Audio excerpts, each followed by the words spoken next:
हाय दोस्तों, मैं दीपक बुद्ध से एग्रीकॉस। देखिए, हम सबका प्रयास यही रहता है, फार्मर रहे या हम रहे जो कंसल्टेंसी के द्वारा फार्मर को गाइड करते हैं, तो अच्छा प्रोडक्शन कैसे निकले। तो फार्मर की यही विश रहती है कि हर साल उसके खेत में अच्छी फसल हो, उसका जो कल्टीवेशन कॉस्ट है वो कम रहे, उसको अच्छा प्रॉफिट रहे, अच्छा प्रोडक्शन मिले। तो देखिए कौन सी टेक्निक है जो यूज़ करके हम कौन सी भी फसल हमारे खेत में बहुत अच्छी बना सकते हैं और उसका जो प्रोडक्शन है, उसका जो प्रॉफिट रहेगा हमको, वो बहुत अच्छा रहेगा। तो वही जो मैं 10 ईयर्स से काम कर रहा हूँ खेत में विजिट करके, तो वही एक्सपीरियंस आपके साथ शेयर करता हूँ दोस्तों।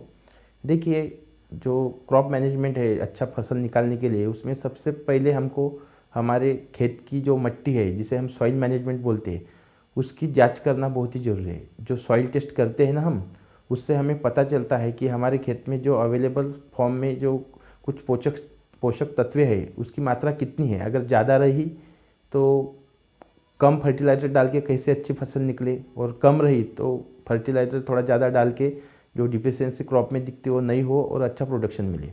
तो सॉइल टेस्ट में जो कंपोनेंट चेक करते हैं उसमें से पहला कंपोनेंट है नाइट्रोजन। तो जो नाइट्रोजन की मात्रा रहती है सॉइल में, उसके हिसाब के उसके टाइप रहते हैं। जो अवेलेबल फॉर्म में उसका जो स्केल आएंगी उसके हिसाब से ही हम उसका टाइप रखते हैं। तो उसके 6 टाइप है दोस्तों। पहला टाइप है मीडियम, दूसरा टाइप है मीडियम हाई, तीसरा टाइप है हाई, और चौथा टाइप है उसका वेरी हाई। जो पांचवें टाइप आता है उसका लो, और जो 6 टाइप आता है उसका वेरी लो। तो अभी देखिए ये टाइप आपको पता चले। अभी नाइट्रोजन समझो मीडियम फॉर्म में हमारे खेत में, हमारे सॉइल में अवेलेबल है। तो जो हमारे क्रॉप की एक सीज़न में जो आवश्यकता होंगी उसको यूरिया मतलब नाइट्रोजन की, तो वो है समझो फॉर एग्जांपल 1 एकड़ को 100 केजी, तो हमें उतना डालना है। समझो मीडियम टाइप आ गया हमारा यूरिया का, जो मेजरमेंट हमने किया लैब में, तो उसमें 100 केजी की मात्रा रखी हुई है 1 एकड़ को, तो हमें 100 केजी ही डालना होगा एक सीज़न में कॉटन क्रॉप को। हम एग्जांपल के तौर से देख रहे हैं।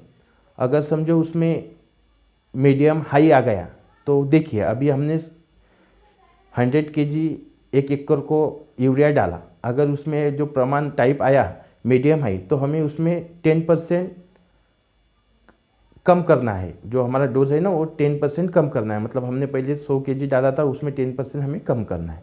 फिर आता है हमारा हाई।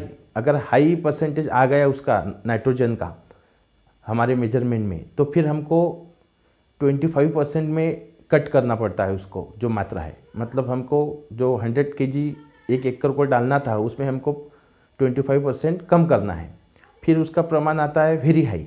तब जाकर देखो दोस्तों, उसमें अभी नाइट्रोजन का वेरी हाई टाइप आ गया, मतलब मेजरमेंट के हिसाब से, तो हमको 50% कट करना होगा जो फर्टिलाइज़र की हम मात्रा देंगे। तो देखिए यहाँ से प्रॉब्लम हो जाती है। अगर आप रिकमेंडेशन के हिसाब से एग्जाम्पल के तौर पे देखिए तो 100 केजी हम 1 एकड़ को यूरिया दे रहे थे। अगर हमारे को ये टाइप ही नहीं पता हमारी ज़मीन के, तो समझो जहाँ हमें 100 केजी यूरिया डाल रहे थे 1 एकड़ को, वहाँ आवश्यकता है सिर्फ 50 केजी यूरिया की। तो देखिए उससे क्या होगा, बहुत हाइट बढ़ जाएंगे कॉटन क्रॉप की, और उसको अच्छे फूल जो कुछ फ्रूट रहे थे उसके तो अच्छे नहीं रहेंगे, और फिर हमको अच्छा प्रोडक्शन नहीं मिलेगा।